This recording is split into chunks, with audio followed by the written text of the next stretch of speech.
From here, let us move to the next slide.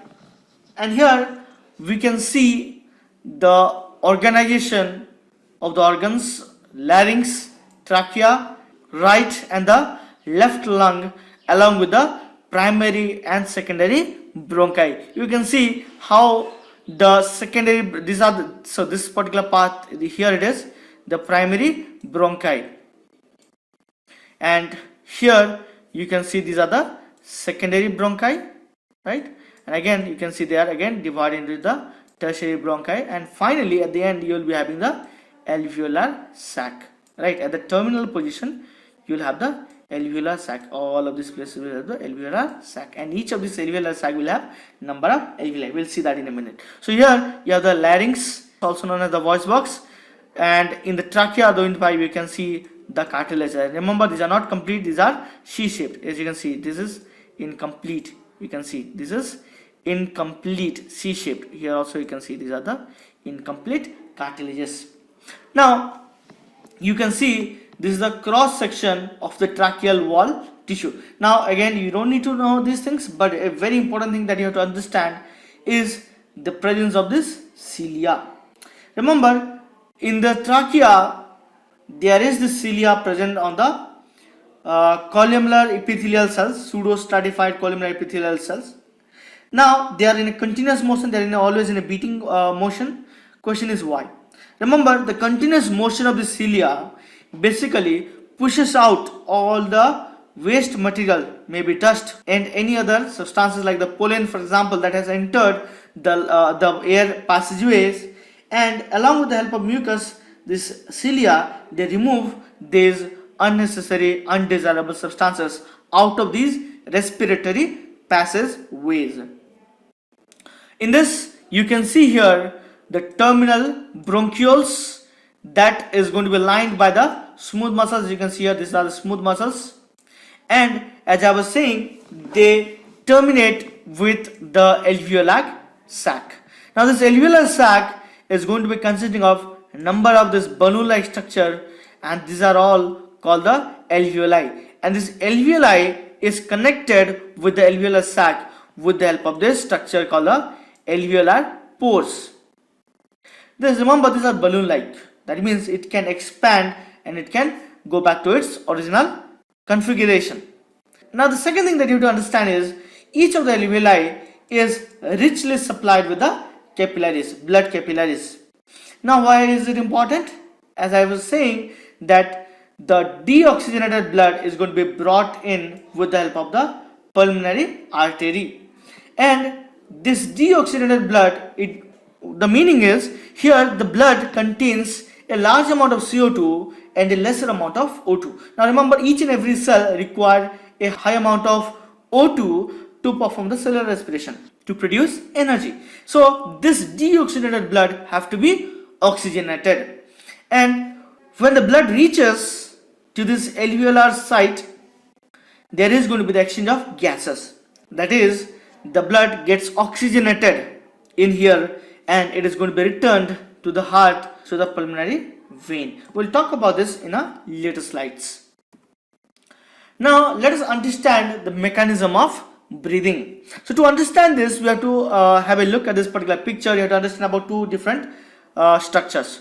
One is called the intercostal muscles that you are seeing here, right, in between the rib cages, and the second one you have to understand is the diaphragm.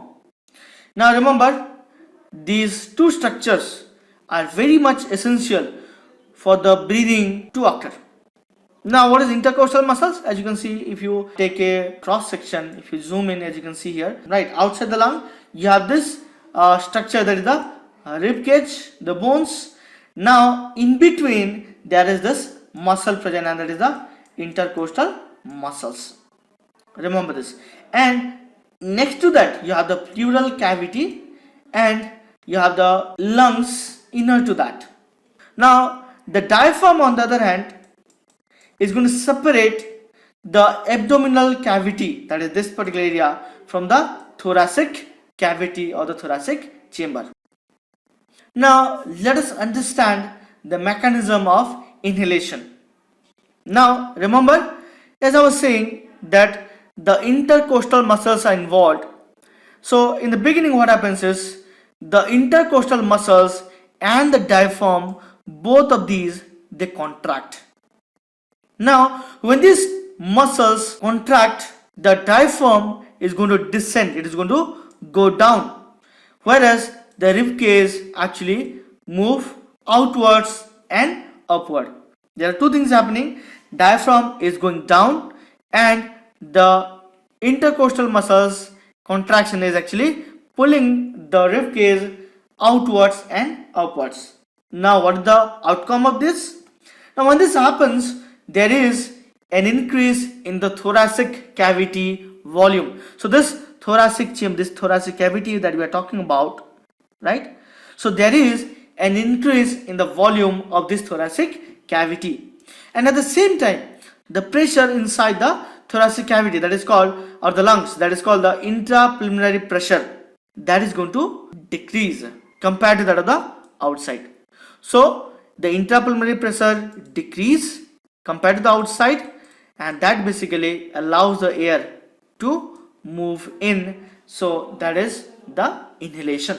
So to summarize, the contraction of diaphragm and intercostal muscles is the first step, leads to the descent of the diaphragm and the rising of the rib cage, that lead to the increase in thoracic cavity volume and decrease in the intrapulmonary pressure, and that is the reason why the air actually moves from the outside to the inside of the lungs, thereby the mechanism of inhalation.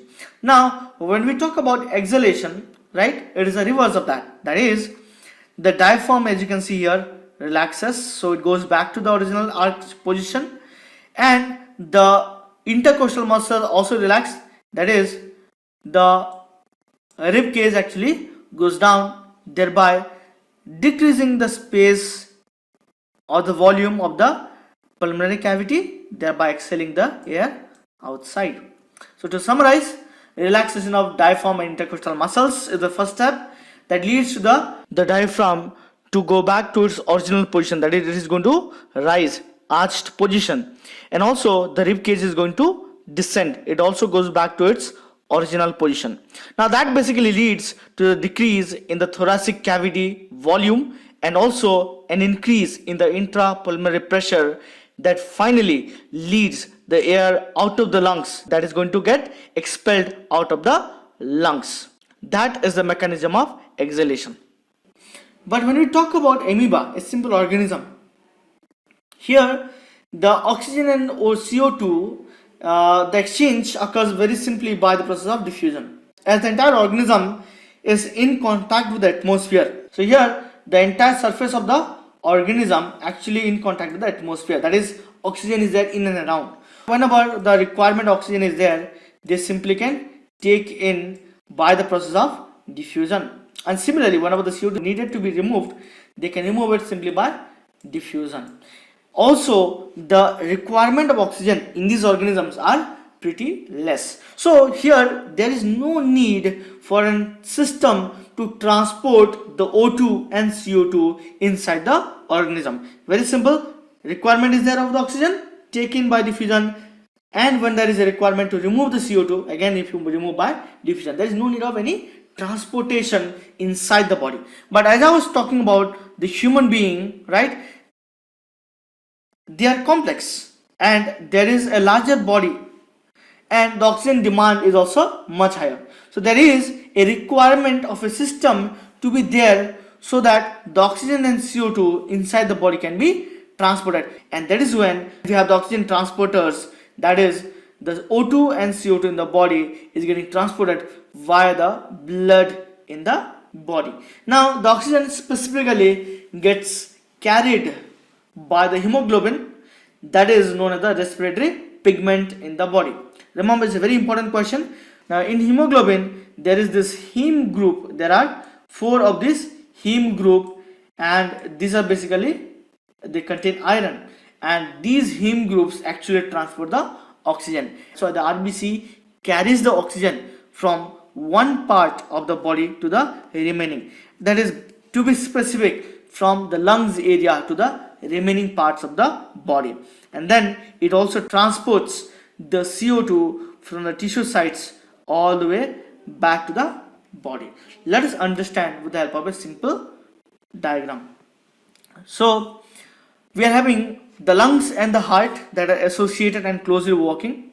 The heart pumps the blood that is rich in oxygen to the entire body parts, and in the body parts, that is in the tissue sites, the O2 is taken up by the cells so that they can be used up, and as a part of the cellular metabolism, they release the CO2 that need to be excreted out, and the CO2 is given back to the blood. Now the blood becomes deoxygenated, now that is poor in oxygen, rich in CO2, and it gets released or it gets returned to the heart. Now from here the blood is transported to the lungs, and in the lungs, if you remember, I was talking about alveoli that is rich in the supply of the blood capillaries. This is the one. So here what happens, the CO2 is given away and the O2 is taken from the alveoli into the blood, and the blood again becomes reoxygenated, and the blood returns to the heart so that it can again be circulated throughout the body, and every cell can obtain the O2. Remember, at both of these sites, that is at the site of the alveoli and at the site of the cells or the tissue in the body parts, the exchange of the O2 and CO2 happens by a simple process of diffusion. At the alveolar site, the concentration of CO2 in the blood is higher. So the CO2 from the blood moves to the alveoli, whereas the concentration of the O2 alveoli is higher. That's why the O2 moves from the alveoli to the blood, thereby reoxygenating it. And the similar process happens even at the site of the cells or tissue in the other body parts. Now here you can see the process of exchange of gases, how it happens. So here you can see the site of exchange of gases in the human body, that is the alveolar site, and you can see a single alveoli that is shown along with a blood capillary. So here the alveoli, the walls of the alveoli is a single wall, one cell thick, and that is called the squamous epithelium, a single cell thick wall. And similarly, the blood capillary is also having a single celled wall, that is the endothelium of the blood capillaries, and in between we are going to have the basement substances that is going to keep the two structures together. So when the blood comes here into the near this particular alveoli, the blood is rich in CO2, thereby the CO2 gets removed from the blood capillary and it is going to go to the alveoli. Similarly, the oxygen concentration in the alveoli is going to be higher compared to that of the blood capillary, and that's why the oxygen moves from the alveoli to the blood capillary. Remember, oxygen moves into the blood capillary and CO2 moves out of the blood capillary. Thereby the blood, before it reaches this alveolar site, the blood is deoxygenated, and after it leaves the alveolar site it becomes reoxygenated. And this is how, by simple diffusion, there is the exchange of CO2 and O2 that is occurring in this particular alveolar site in the lungs. So there is a typical question that is repeatedly asked in the examinations: why are the surface of the alveoli rich in blood capillaries? Now I hope you can answer that. One of the reasons is it is essential for the exchange of gases to make the deoxygenated blood reoxygenated, right? We require the oxygen from the alveolar site to move to the blood capillary, and we can remove the CO2 from the blood capillaries to the alveoli. So that is the reason why the capillaries are present on the surface of the alveoli. Let's move to the next one. So there is a residual volume of air. So residual means what? What is left behind. So it refers to the volume of air that remains in the lungs after maximum forceful expiration. Now this particular volume of air can never ever be expelled from the lungs, and it is essential to provide the time, to provide sufficient time for the oxygen to be absorbed and for the CO2 to be released. So in other words, for the exchange of gases to continue even during a forceful expiration, this particular residual volume of air is going to be important. Stupid nose.